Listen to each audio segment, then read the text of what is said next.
Madame, Monsieur, bonsoir. Dans l'actualité de ce vendredi des départs en week-end de la Toussaint, avec des routes particulièrement dangereuses en raison des intempéries, une alerte aux pluies violentes a été lancée dans le sud-est. Les contrôles se multiplient et la prudence s'impose si vous prenez le volant. Les obsèques de la jeune Priscilla, retrouvée morte dimanche dernier dans le Maine-et-Loire. C'était l'émotion cet après-midi à Saumur. Un jeune homme de son entourage a avoué le meurtre de la collégienne de 14 ans.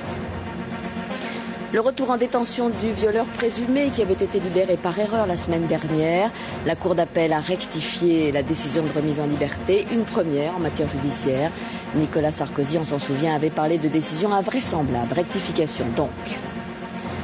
L'enlèvement de 6 Français par des pirates au large du Cameroun. Ils opéraient sur un terminal pétrolier. Les preneurs d'otages, des rebelles aux motivations assez floues, menacent de les tuer d'ici 3 jours.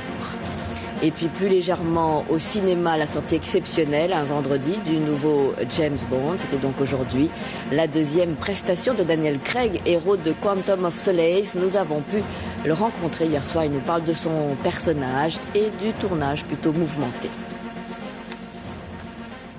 6 Français qui se trouvaient donc à bord d'un terminal pétrolier au large du Cameroun ont été pris en otage par des pirates.